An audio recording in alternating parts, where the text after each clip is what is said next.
时间紧，任务重，我们就不说。Hello， 大家好，我是王总，欢迎收看本期小白测评。这种废话了，今天我们又在第一时间为大家带来真我 GT 啊，这个应该是上半年这个 Realme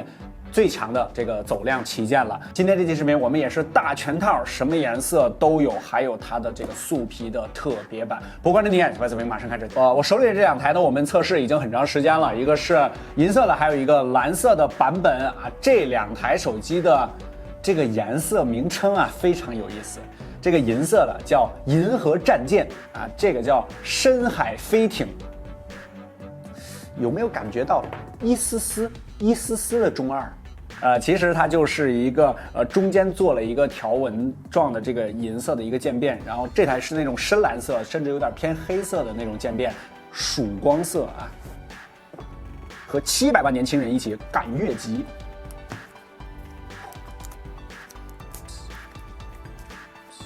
包装方面也是非常的不环保啊，这个充电器、数据线全都给了啊。这个曙光色的版本我不知道需不需要加钱啊，但是它的整个的质感方面完全不是和这两台标准版是一个量级，这个明显要精致非常多，因为它是一个玻璃还有素皮结合的一个效果啊，还是挺漂亮啊，辨识度起码非常的高。这次产品的名字呢还是一如既往 Realme 的风格，就是完全摸不到什么规律可言，这次连什么X系列就完全不叫了啊，直接开了一个新名字 GT。GT 呢这个词汇之前大家应该都是在车上面听过是吧 ？GT 跑车啊 ，GT 这个名词的全称有人知道吗？可以打在弹幕上啊。机器出上手的感觉呢不是特别的大，这个6.43寸，这个1080P 120赫兹的一块屏幕，然后360赫兹的触控采样率。同样，它也采用的是一个和 K40一样的直屏的设计，但是在外观 ID 方面啊，大家可以好好对比一下。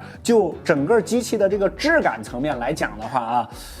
我感觉 K40系列好像更胜一筹啊，但是呢，这个机器呢，它是186克，拿在手里的整个的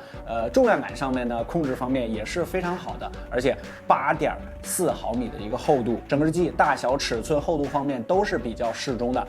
充电呢，它是比较快的，这个65瓦的一个充电器，这是它比较大的一个卖点，叫智慧闪充。而且是4500毫安时的一块电池，不过它们全系呢都是塑料边框的啊，尤其是在底部的时候，因为它开孔比较多嘛，而且保留了极为先进的3.5毫米的耳机孔，大家可以把极为先进4个字打在公屏上啊。曙光版本这个玻璃的这个小长条呢，其实它也做了非常细的那种箭头的这种纹理的处理，还是比较有细节的啊。不过这个黄色啊，确实有些人觉得非常亮丽、非常好看，有些人呢相对觉得中二那么一点点。正面点亮屏幕，它同样也是一个3边不等宽的设计。如果你看这个底部边角的话呢，确实感觉这个下巴稍微有一点点大，左侧的这个挖孔屏，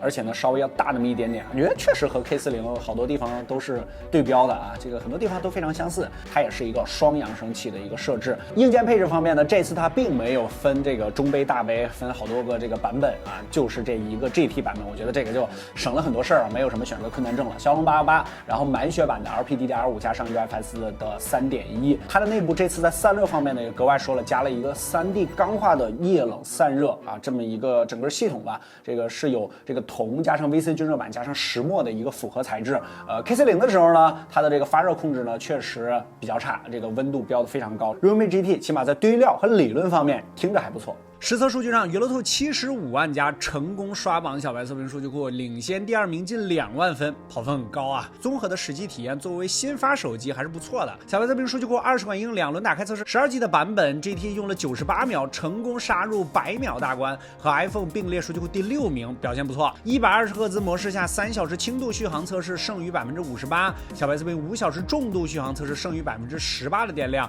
位列数据库第3名，是目前续航最好的骁龙888手机和 K40，大家可以自行暂停对比一下啊。65瓦的快充，半小时即可充入99%，31分钟充到前台100%，涓流充电2分钟，33分钟完全充满，和电池相同的小米十 Ultra 120瓦并列第3名。相比于相同65瓦自家的 X7 Pro 也提升明显。在游戏上，数据库标准的1小时和平精 HDR 高清加极限60帧 GT 正面最高44.2摄氏度，背面41.3摄氏度，温控表现不错。极限测试原神最高画质 GT 平均帧率52.1帧，游戏在4分钟的时候开始掉帧 ，A78 核心也开始降频，8分钟后稳定在1.57赫兹。游戏整体的功耗并不高，平均为5.9瓦。最后重点来说一下发热，半小时的温升曲线，游戏5分钟仅为46.1摄氏度，20分钟才突破了50度大关，半小时最高仅为51.4摄氏度，和其他5分钟就达到50度，半小时高达55度的888机型相比 ，GT 的调度调教和散热还是很有一套的。除了原神帧率在旗舰机中偏低 ，GT 还是一款在数据方面表现非常不错的888手机。镜头方面呢，这次造型还是不错的啊，我觉得就是一个台阶凸起了这么一点点，而且呢，它的镜头做了黑化处理，整个的观感上呢也不错，尤其是这个深蓝色的这个版本啊，6400万的一个主摄是来自 MX 的682，这个和魅族的18那个主摄是一样的，8万的广角，然后2万的这个微距，这个挖孔呢并不是特别的小，是1600万像素的一个前置镜头。镜头呢确实不是它的主要升级点。GT 和魅族18的主摄都是 MX 的682，K40 Pro 是 MX 的686，两款 CMOS 它都是1.7英寸的底，6400万像素，686支持 8K 的拍摄，但是 8K 下呢画面略抖啊，其实效果并不怎么样。样张方面，3家不同品牌风格差异明显，realme偏暖，魅族偏冷，红米介于两者之间。大多数情况下，初看 GT 最吸引人眼球，这个画面更明亮啊，放大之后清晰度也最好，细节保留的非常不错。GT 也比较适合用来拍建筑楼体，线条明朗，层次感强。魅族调教则有些虚了，但是在高光场景下 ，GT 的问题就出来了，非常容易过曝。广角端也是如此啊。夜景环节 ，GT 用超广角开启夜景模式下噪点可以得到明显控制，但其他细节保留一般。主摄方面，魅族的灯光压制和细节保留明显优于另外2台。至于 K40 Pro， 之前我们就说过，这颗686还需要时间打磨，不要浪费了它。综合来看，我们主观认为，白天 realme GT 要优于 K40 Pro， 要优于魅族18，晚上魅族18要优于 GT， 要优于红米的 K40 Pro。总体而言 ，GT 作为一台定位性价比的旗舰手机，在拍照方面，682这个表现其实还算 OK。其他的一些细节配置方面呢，比如说它也是前后光感，还有就是这次它是一个 Z 轴的马达啊，并不是 X 轴的一个马达啊。在软件方面，它之所以叫 GT 啊，因为这一次呢，它有一个 GT 模式，你可以把它理解为一个强积雪模式，直接下滑在这个状态栏里边就有一个 GT 模式。我一打开，不行，还得再来一次，一个那种迈速表的那种感觉。打开这个 GT 模式之后呢，就是所有的限制吧，基本上都给你解开了啊！而且120赫兹呢可以满帧运行，就是它全部都强制给你成120赫兹，有这个动效啊、音效啊、震感啊，还有就是温控墙也会随之拉升。但是呢，毕竟全部的限制呢都给你打开了，一切都是满血状态，耗电也会增加的，这个就看你是什么级别的这个机友了啊。简单总结一下啊，它在外观 ID 方面呢，我觉得这一代是没有什么太大升级的，因为这个曙光版本肯定还是少数，或者说你能买到的也是这个少数。然后在镜头方面呢，也是没有什么太大的升级，是这个682的这个主摄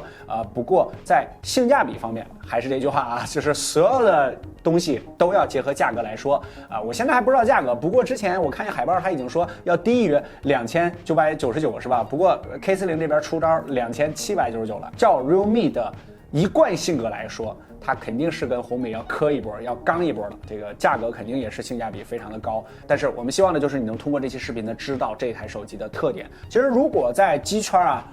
咱们说找一个性价比最高的一个厂商的话，或者说它整个品牌都是这个属性的话，我相信很多人呢都会说 Redmi 红米这边。但是如果要是给它找一个强劲的对手的话，那么第一肯定就是realme。比如说学生党资金预算没有那么多，realme 系列的这个产品呢也是值得被关注的。这次这个曙光版本我还是强烈推荐的啊！不光是你，我是我们下期视频再见，拜拜。买曙光。